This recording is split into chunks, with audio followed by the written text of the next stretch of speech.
From the deep, dark hollers of Knott County, Kentucky, where the stories are strange, the moonshine is strong, and your neighbor's probably your cousin. This is Appalachia, not so quiet.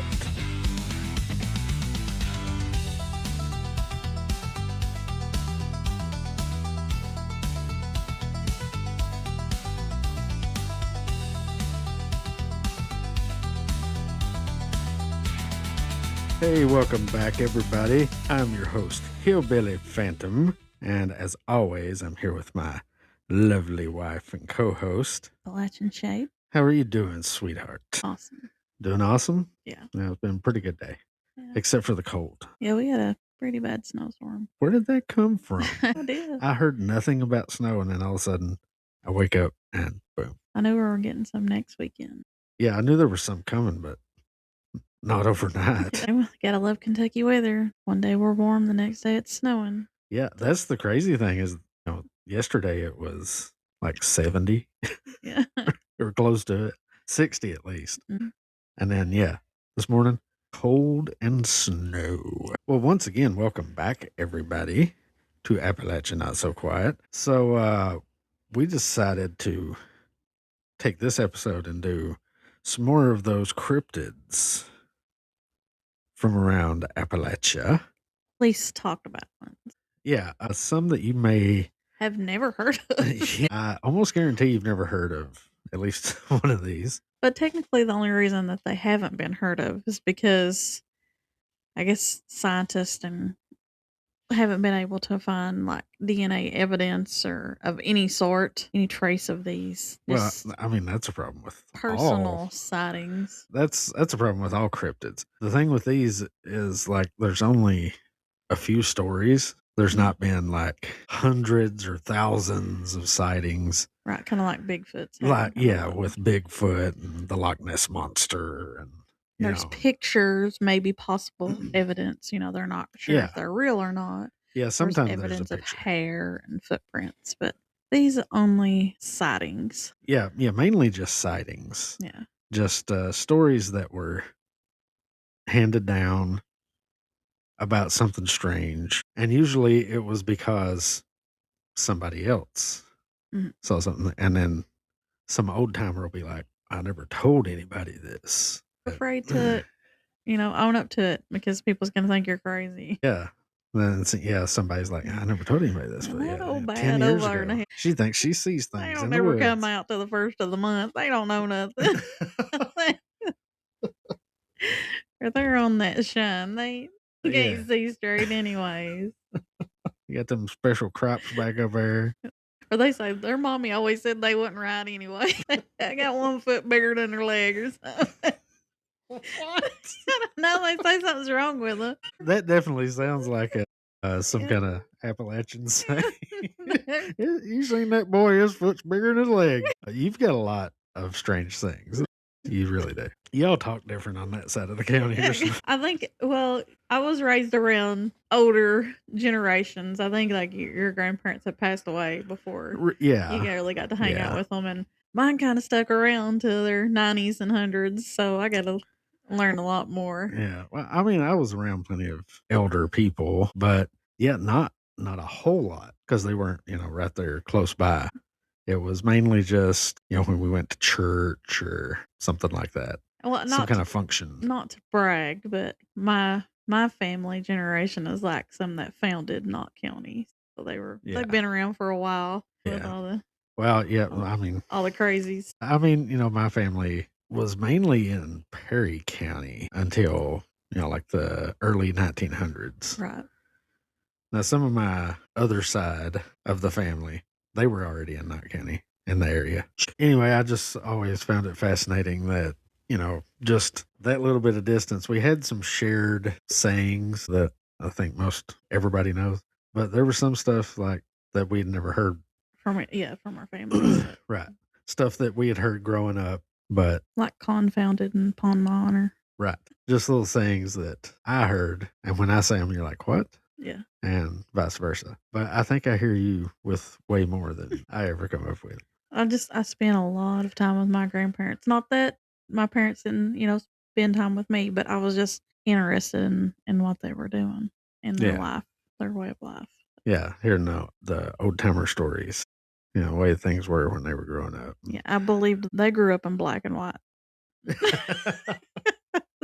I think every kid thought that at some point. I remember I did. I was like, wait a minute. Was everything black and white back then? And my dad's like, no. That's something that we've covered before. And we really need to get back. We need to do another episode of that. Mhm. The old sayings and old wives' tales, all that stuff. We I'm need to do game. another one of those. But on this episode, we are going to discuss cryptids, strange creatures that might possibly roam the dark woods of the Appalachians. Strange names. Yeah, with some strange names. So the whole idea of cryptids and stuff, I mean, it's been around for a while. There's always been stories of fantastical creatures, but especially here in America, because it was such a new land with so many new things that nobody had ever seen, there were always these fantastic stories of these strange creatures. Even Thomas Jefferson wrote about a man who had been hunting on the Kanawha River in modern day West Virginia. And supposedly this guy put a bell on his horse, like around the horse's neck, so he could keep track of it and hear it ringing. Well, when he came to the horse after he heard the bell ringing, he found that only half the horse was there. Something had eaten the other half of the horse. Interesting. How was it walking? Like what half? What half? That's not the point. It is the point. I'm saying, how is it standing? Is it a front and back leg? Is it the two fronts, two rear legs? I don't think it matters. It does matter. The point is, he had a bell around his horse's neck Mhm. so he could keep track of it. He heard the bell dinging, ding-a-linging, and he went over there to it, and half the horse had been eaten. What could have eat half a horse? Depends on who's And, hungry. could it have been some large unidentified creature in those mountains? I'm still wondering what half. It doesn't matter. You're going to obsess about something that matters. I'm trying to figure out how to picture it. It doesn't matter whatsoever to the story. We'll just say it was the back half of the horse so we can move on. I mean, like, is it just being just like saying half the horse, like it maybe had eaten like some of its stomach area or something other, or actually like half of the horse? Well, I mean, yeah, the way they make it sound is like one whole half of the horse was basically ripped off. Okay. And yeah, so what could have done that? Nothing that anybody knew of, nothing that we know of now. Right. I mean, not even a bear would be able to just rip a horse in half and take off. Now, they had always said it was some sort of big cat. I don't know how they came to that conclusion. Maybe there were scratches, cat prints, paw prints, but I don't see like a mountain lion just ripping a horse in half either. So, Typically, a mountain lion doesn't go after animals larger than they are. yeah. Well, and, typically most predators go for the throat, rip the throat out, and then they eat the whole thing. They don't just, Eat the rear end of a horse. yeah. That's when you know you're hungry. Isn't that another saying? I'm so hungry I could eat the ass end of a horse. Or something along those lines. Something like that. Anyway, there's no shortage of strange creatures that have been reported in West Virginia in the Appalachian Mountains. Now, one of those creatures seems to be closely related to another one that has been reported. Everybody knows about Mothman. We've talked about Mothman on here before. But as I discovered in my research, there is another Mothman type creature that has been reported. But this one doesn't hang around cities, bridges like Mothman does. This one is deep, deep in the forest. Now, Shade, my dear, I know that you've heard of Bigfoot, but have you heard of Bighoot? Bighoot. Bighoot. No. Never heard of Bighoot. I mean, sometimes I'm a big hoot. Not that kind of hoot. I'm talking about the owl hoot. So this is basically an owl that's the size of Bigfoot. I mean, that's plausible. We have some pretty big owls in this area. There are some big owls, but this one is way bigger than the biggest owl you can think of. We're talking like 10 feet tall. That's bigger than Bigfoot. Yeah, and there's more to it than that. It seems to be almost supernatural in a way, too. So this is a pterodactyl. No, this is not a pterodactyl. That's the biggest bird I can think of. There actually are some theories that state that they could be surviving members of an extinct owl species that was indigenous to this area. And it has a scientific name here when I looked it up. Ornomegalonyx oteroi. I bet you can't say that 5 times fast. There's no way. I struggled to say it that time, and I'm pretty sure that's the correct pronunciation. So, Bighoot is a name coined by investigator and cryptozoologist Mark A. Hall. Bighoot is a term for a species or several species of large owls thought to have been encountered in the woods of West Virginia and across the Ohio River Valley, while more fantastical versions describe bighoots that are large enough to pick up and fly away with a full-grown man. So these are very large. So, of course, your regular owls have been put forward as the possible explanations for these cryptid and extraterrestrial encounters. This is what I found interesting. For whatever reason, I couldn't remember some of the cryptids that we have discussed. So I went back to one of our old episodes, and it's the one where we discussed the Flatwoods monster, Braxy. And, we were joking and laughing about how one of the explanations was a great horned owl. And we're talking, yeah. And that's the same thing they tried to give for the Little Green Men in Kelly, Kentucky. Yeah. That it was owls. But they weren't that big. Yeah. They were like 3 foot tall. So that just got me wondering, when I ran across this one, I was like, wait a minute. If they're going to give owls as a possible explanation for some of these encounters, what if it is an owl? Just a really big one. Because like Braxy was 10 foot tall, and they're saying that some of these things get to be like 10 foot tall. So maybe it was an owl. It was just one of these really big ones. So Bighoot, at least the name, is a little funny. So Bighoot is actually being proposed, like I said, as a possible cryptid behind the cryptids of West Virginia. Because people are like, well, what if this was what everybody was seeing when they saw Mothman? What if this was Braxy? Hey, could be. They also throw in there the Thunderbirds. We haven't really talked about the Thunderbirds, but those are thought to be kind of like pterodactyls, basically, that are somehow still around. They even attribute them to possibly being the Sasquatch-like yahoos of West Virginia. I've been called a yahoo before. You yahoo. And of course, being at the core of the most publicized incident, Mothman. So there you go. I mean, you've got this large owl creature out there. Maybe people have been seeing it and mistaking it for other things. But that seems unlikely to me because in the case of Mothman, people very clearly described moth-like wings. And with this thing, people very clearly describe, like bird wings, feathers. I don't think it is the same thing, but how they say there's this whole supernatural aspect of Mothman, that he was somehow predicting the bridge collapse, and, all the sightings of him were just warnings and things of that nature.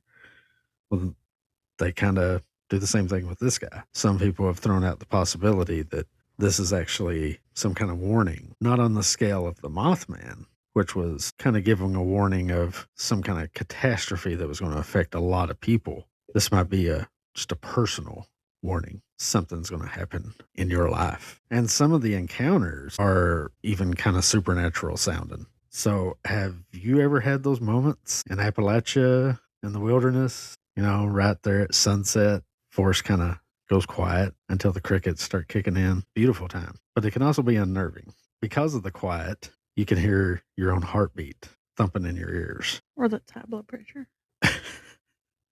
Or you've just exerted yourself hiking through the hills of Appalachia. But a lot of people say that that's the moment when they saw Bighoot. But those moments, right? I mean, you've wandered around the hills just as much as I have. Right. And yeah, sometimes it's like everything goes quiet. And there's no wind, no insects.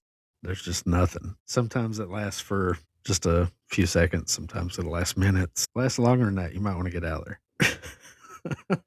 Something bad about to happen. Yeah. So West Virginia's mountains are old, folded in on themselves, the kind of landscape that absorbs light and hides distance. You can hike for hours and never see another person. Just trees stacked on trees, ridge lines bleeding into fog. Now, that's the kind of setting that can have your brain inventing things. So you have to keep that in mind. When you're isolated, you're hyper aware and your brain can start making up things. But sometimes maybe your brain isn't inventing things, it's just noticing things that it normally ignores. When witnesses talk about Bighoot, they don't start with the wings. They start with that feeling, that sensation that something's watching you, something's around, everything's quiet because something is there. Then there'll be movement, a silhouette up in the trees, too tall, too broad, perched on a limb that looks far too thin to hold it. And then all of the witnesses describe the moment the eyes open, not glowing exactly, just reflective, like wet pools catching firelight. Red, orange, or sometimes yellow. They don't blink, they don't dart, they just fixate right on you. In the 1950s, in the late evening, on a little 2-lane road outside of Sutton, West Virginia, a car full of teenagers laughing loud and invincible in only the way teenagers are, suddenly have their engine sputtering and their headlights dimming. And right there, dead center in the road, is a tall, dark figure. Suddenly, the figure unfolds, said it looked like giant wings, longer than their car, sprawling out from the sides of this figure. And then it just lifts off into the air. It doesn't bat its wings like a bird would. It just suddenly defies gravity and takes off over top of their car. And all of the teenagers said the same thing. No sound, complete silence. There was no whooshing of the air, no wings fluttering. It was just quiet as this thing took off right over top of their car, because you would expect, some kind of sound if this was some kind of real creature. Instead, these witnesses described a silence so complete that it felt artificial, like the world had been muted. That's interesting because I actually looked into another cryptid and it kind of had the same effect. Like the whole world would just go silent around the people that were witnessing this creature. So that's another thing that makes you think maybe this is something supernatural, something paranormal. Maybe this isn't just some cryptid that's lost in the woods. Maybe this is some kind of spirit or something. And none of them described their encounter with Bighoot as, it being graceful or anything. It's very heavy looking, very dense, long legs that bend backward just like a bird's, shoulders that roll when the wings opened, a chest broad enough that people mistook it for a man at times. That's interesting. Yeah. I mean, it definitely seems like it's something solid and real, that these people saw some kind of gigantic bird. Now, there's been some witnesses that have come forward that are hunters, and some of these hunters tell quieter stories. Frost on the leaves, breath fogging, cold weather. They're out hunting for deer. First, they see it as a shadow against the sky, perched on a ridge, outlined by weak sunlight. It doesn't flee, it just watches. And long before the name Big Hoot, there were plenty of stories of watchers, beings tied to the land rather than the flesh. Not monsters, not animals, more like wardens, keepers of the land. And there's all kinds of Native American stories regarding these bird creatures that were protectors. And of course, the thunderbirds, that's where the whole idea of them came from. Native Americans talked about these gigantic birds that flew around in the sky. So you've got this indigenous mythology that is suddenly reality for a group of teenagers back in the 1950s. And these hunters that are out looking for some deer, and all of a sudden, gigantic bird. So crazy. I've got another eyewitness account that talks about a man that woke up in the forest. He'd gone camping, and he had that same silent, the feeling of dread, just the forest going quiet, no insects, no wind, and suddenly his tent felt way too small, like there was something out there. When he got outside his tent, he looked above him, and he saw a branch bending down slowly. A large, shadowy figure sat atop the branch. When the light of his flashlight hit its eyes, they didn't retreat. They just stayed fixed on him, glowing orange. The man later said that he didn't really feel fear while this thing was looking at him. He said he felt like he was being judged, like it was determining if he was worthy of being there. Eventually, the man goes back into his tent and tries not to think about it. Of course, didn't get much sleep thinking about this gigantic bird sitting up in a tree above his tent, watching him all night. But as the sun finally came up and the silence lifted, he started to hear birds chirping again. He came out, and all around his campsite were tracks, 3 toes, deep impressions, spaced too far apart. So that's pretty interesting. Gigantic bird prints. It's like he didn't peck his damn brains out. Yeah. What is that? What maybe, he said he felt like he was being judged. Yeah. Maybe those stories about birds being protectors of the land and all that the Native Americans have stories about. I believe it. It seems like if when you're deer hunting, the crow will let the deer know that you're out there. Oh, really? Okay. Crows will alert the deer. In the same respect, crows help wolves hunt. Like they'll fly out ahead of a wolf and find an animal and start circling it. Yeah, and they alert them. Yeah, and the wolf will go and kill the animal, and while the wolf's eating, he'll let the crows come down and eat some too. So it's pretty cool how nature can kind of work together like that. And you're right, this thing could be a warning. It could be alerting something else. Maybe this is Bigfoot's bird. Bigfoot and Bighoot teaming up. We try not to take it too serious. These ones are pretty funny. So as far as I know, there's never been any actual proof of this, except for one guy who claims he saw this thing, and it took off much like the teenager's story about how it just suddenly glided, didn't flap its wings or nothing, it just glided up. Mm-hmm. But this guy supposedly did find a feather the size of a baseball bat. Wow. Yeah. I found no pictures of this. I found nothing about, it was analyzed or anything, but I'm pretty sure the story happened sometime in the 70s is when this guy found the feather after he saw this thing. And he didn't see it up close. He just saw it from a distance, but he knew it was way too big to be an actual owl, just, regular owl that they had in the area. And we may never have the answers to Bighoot. Bighoot is rarely seen and maybe just survives because it belongs to the dark space above us that we rarely check. I mean, think about it. How often do you really watch what's going on above you when you're out at night? Right. If something's moving, it might catch your eye. You expect it's going to come directly at you and not fly at your head or anything like that. But yeah, if there's something just sitting up in the branches watching you, you're never going to know.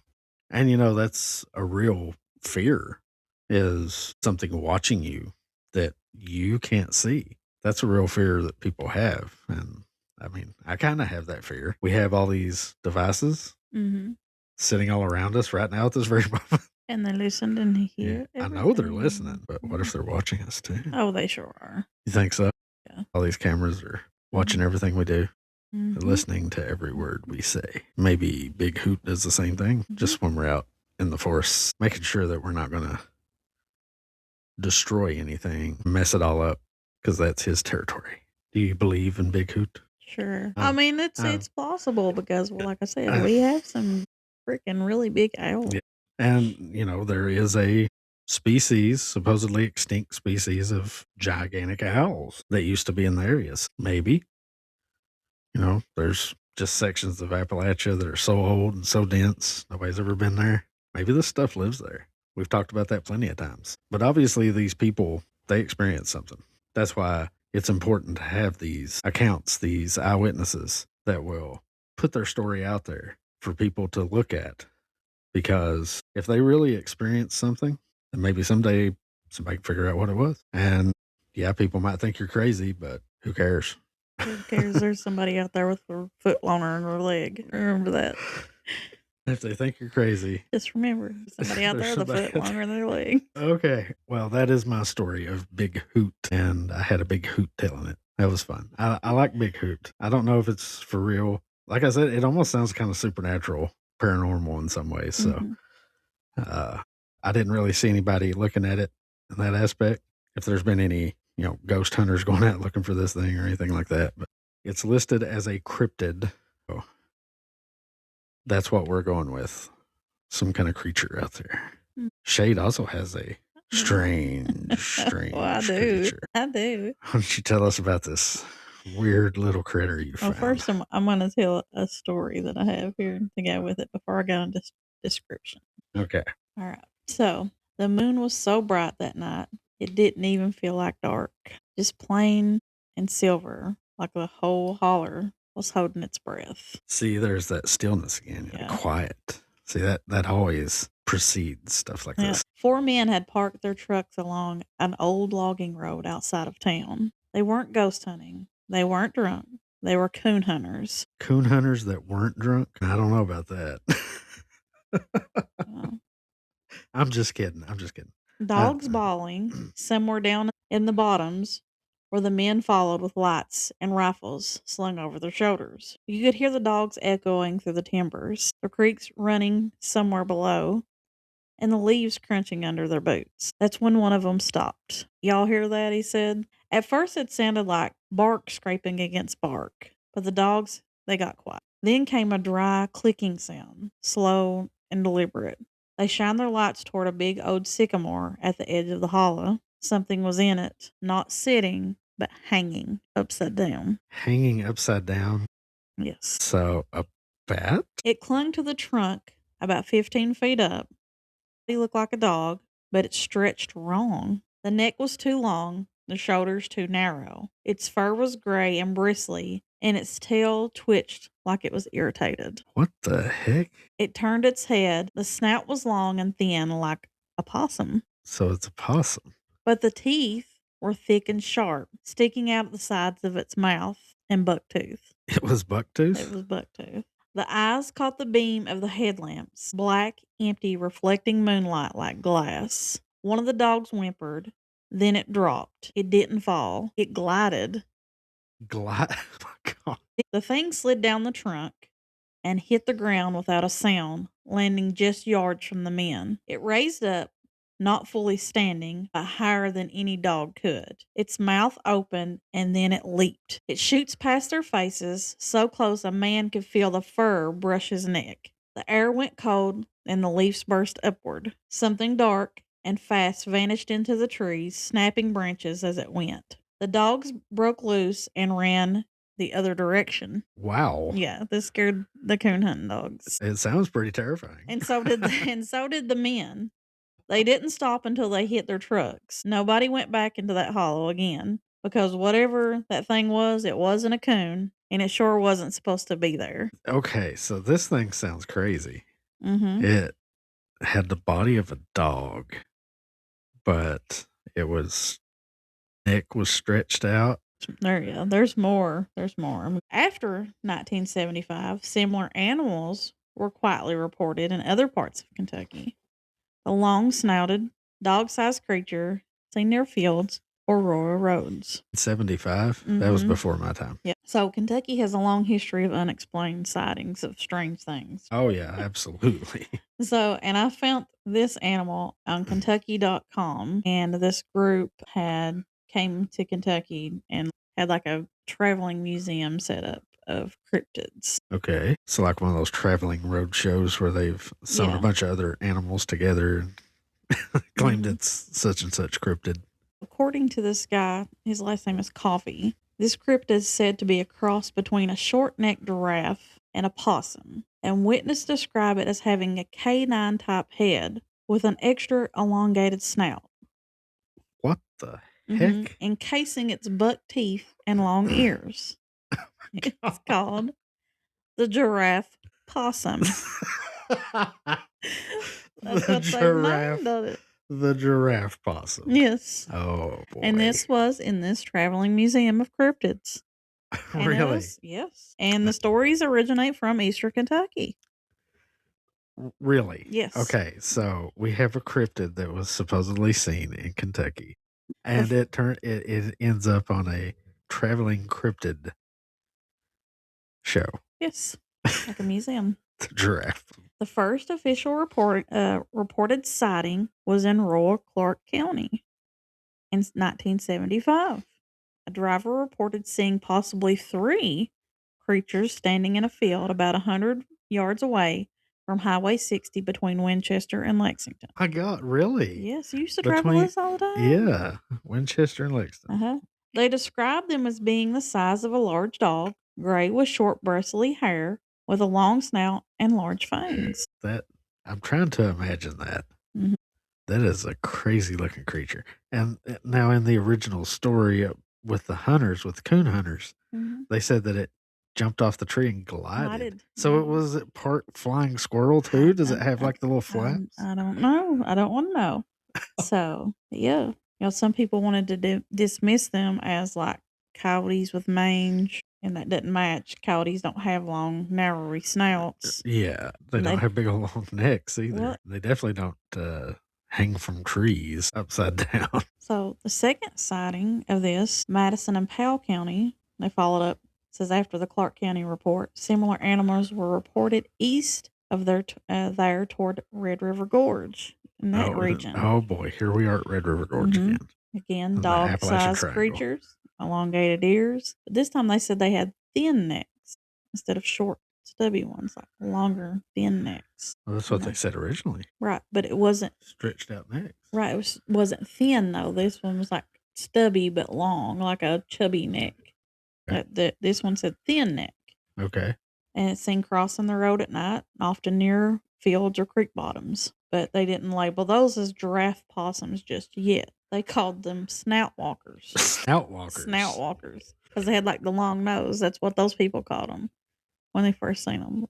The snout walkers. Between the 1980s and the 1990s in rural Knott County, Breathitt and Wolf area, too, people had claimed of seeing upright postured, like they were walking on their hind legs, long narrow face, stiff bristly fur, moving oddly, not normally like a dog or a coyote. What in the world? So now they're walking on their hind legs too? And again, they try to dismiss them again as a mangy coyote. But the posture, them walking upright and the neck length, it just didn't fit.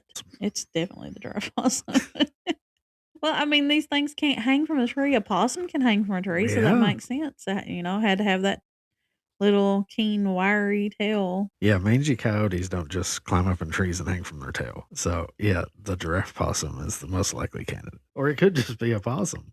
And I've looked for pictures and things like that, and it's kind of like maybe anteater type dog. Oh, really? That long of a snout, hey? Yeah.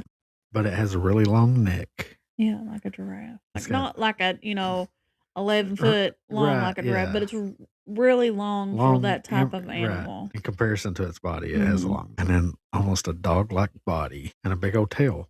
Like, skinny. It's a skinny tail like a possum. Yeah. But, I mean, a lot of people, say that they describe them as a blend of a giraffe and a possum. So, therefore, giraffe-possum. That's wild. I've never heard of that one before. So I keep imagining a big long giraffe neck. Right. A lot of people's like, oh, this don't seem real. I mean, there's been several sightings. Yeah. So. I mean, it almost sounds kind of chupacabra-like too. A little bit of the description does. So I wonder if this is relative to that creature or if this is some undiscovered cousin to the possum. Another animal that I thought about when they were talking about the possum and the giraffe was the okapo, which is the zebra and the giraffe mix. Yeah. And for years it used to be a cryptid, and until they finally discovered it, now it's like, hey, that's real. And it actually wasn't that long ago. To think that something would cross with a possum.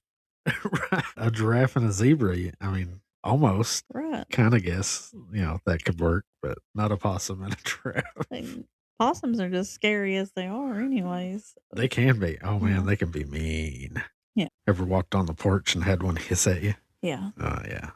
Yeah, those things can be terrifying anyway. And the fact they could have a big long neck, giant fang buck teeth. Yeah.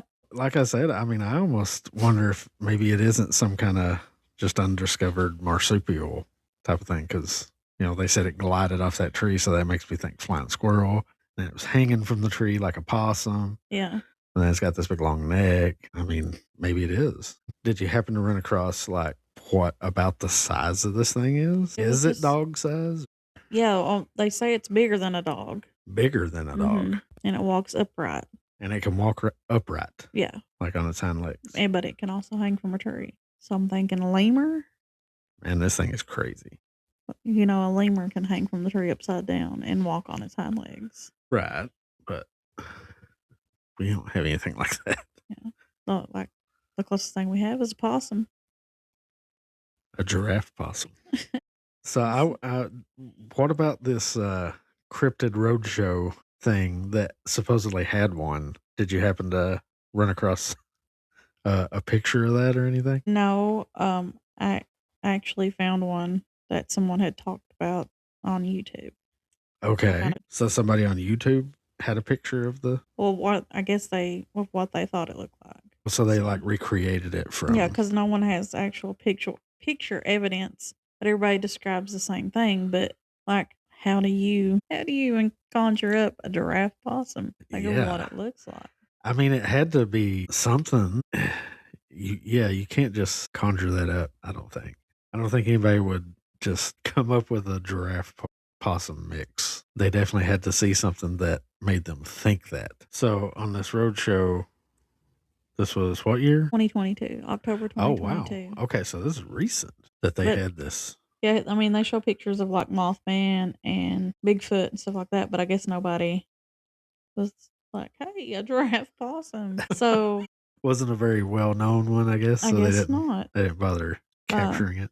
So I'm gonna pay attention to when this is coming back around, and we're gonna go to the show. Yeah, we need to go to this and get our more evidence or find this person that does this. And I want to know more about the giraffe possum. Yeah, I'd love to know more about the giraffe possum. But just the whole showcase in general would be pretty cool to check out. Yeah, the whole thing is right down our alley. It'd be cool to see all of them. I just hope it's a well done one. It's not just, like I said, those ones where they sewed two different animals together and say, look at this cryptid we caught. And, you know, Lexington Herald's very first word in their article when they're talking about this is giraffe possum. That to me mean like he should have been the star of the show. Okay, so this was they talked about the show, this cryptid road show. Yeah. In the Lexington Herald? Yeah, it says giraffe possum, lizards and Mothman. Oh my. Oh my. So like what? Yeah, giraffe possum, that would catch my attention right away too. I guess that's why they led with it. Definitely a cryptid I've not heard of. When I've seen this name, I'm like, I have to research this one. Oh yeah, absolutely. And I hope I see one because like I got questions. I mean, there's not a lot of evidence going on this. So well, I mean, it sounds like it's hanging out in the famous Appalachian Triangle that we discussed on the last episode. Eastern Kentucky. Yeah, I mean, maybe we need to go. And my brother just got a new coon dog, so maybe we need to try him out.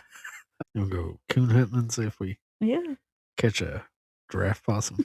I'm ready. Well, we need to find a good active place within the Appalachian Triangle and go check it out sometime. No, I don't. Good. We'll just go back in the house there. Probably find one. You think we've got giraffe possums just hanging out behind the house? Probably. I don't think so. Pretty sure I would have seen one. I was all over these hills. No, this is at night. Well, I mean, I wasn't around them as much at night, but I did go camping quite a bit in a lot of different spots. So, but I never went looking for the giraffe possum. So maybe that's why I never saw one.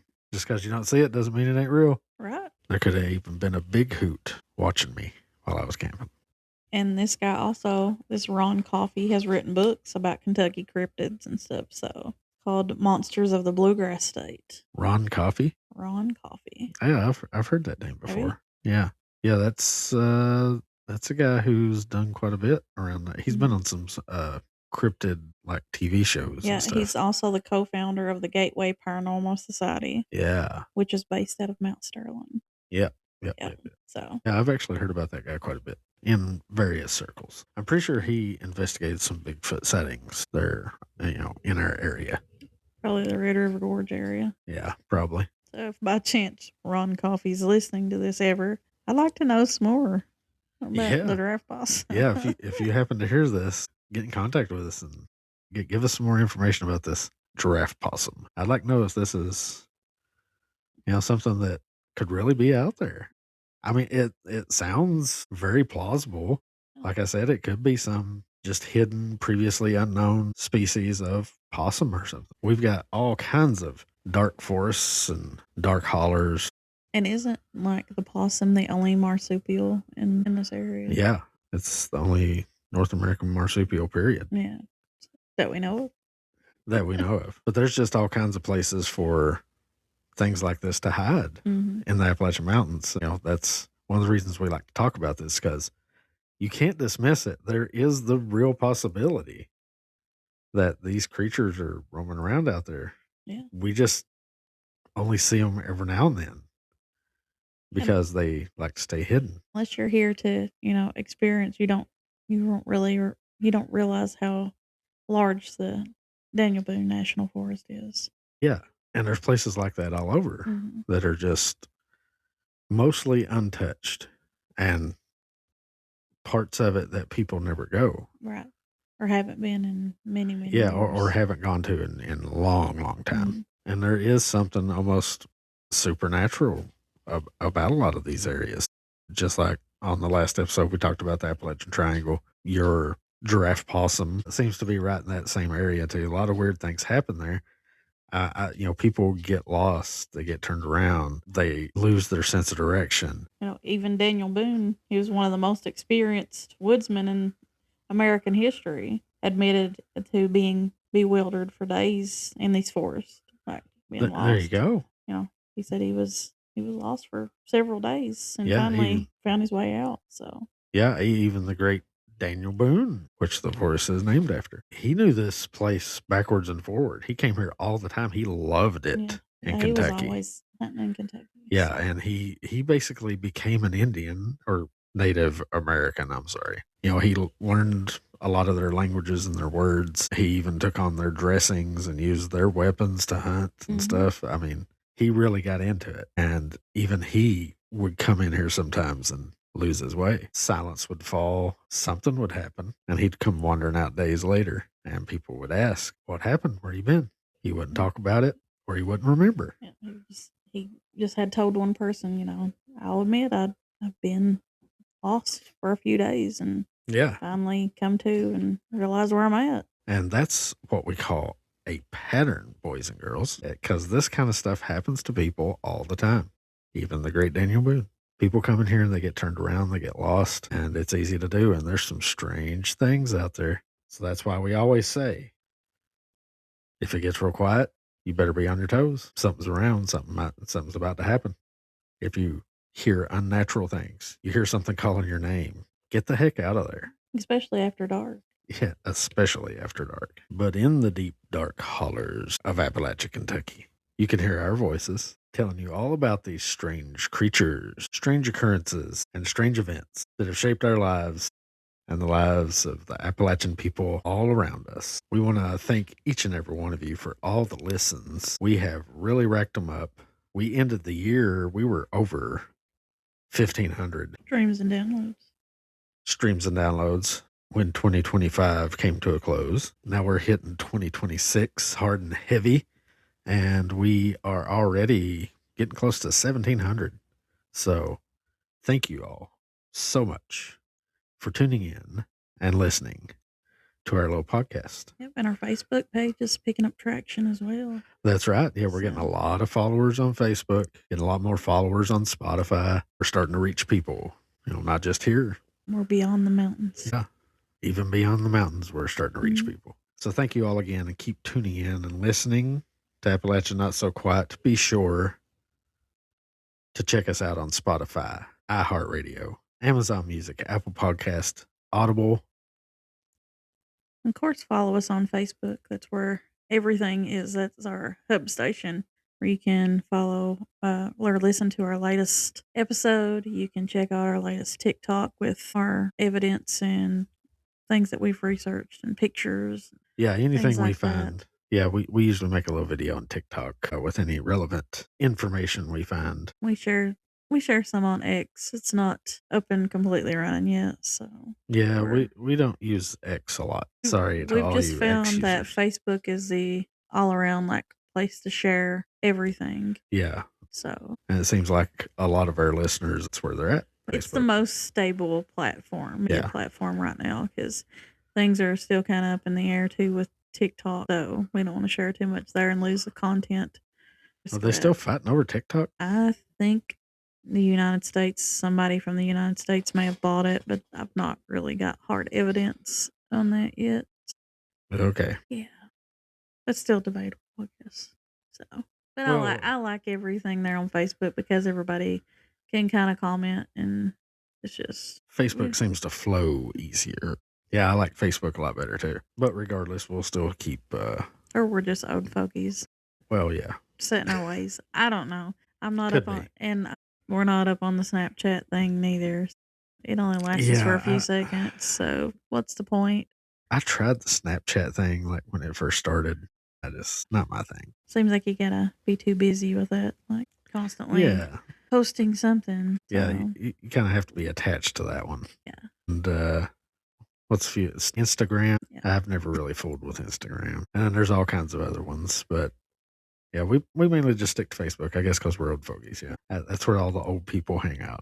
Whether you're old or young, we try to keep things interesting here on the podcast. So maybe we can. All age ranges are welcome. Yeah, maybe we can entice some younger listeners and older listeners. Most listeners are around our age, I'm sure. If you believe all the analytic stuff that we look at on our podcast page, it breaks down all the little what age and what country and all that stuff. It says that most of our listeners are like 35 to 50 or something like that. But we got some older folks and we got some younger folks. We invite everybody to come and have a listen. If you're interested in anything to do with Appalachia, or you just like the spooky stories or the crazy cryptids, the Giraffe-Possums, you can find it here, even Bighoots. But thank you all. We are nothing without our listeners, so thank you for listening. Keep listening and like and comment and share and all that fun stuff. Let everybody in the family know. Even the guy with the foot longer in his leg. I'm Hillbilly Phantom. And I'm Appalachian Shade. And we'll catch you on the next one. Till then, watch out for them boogers.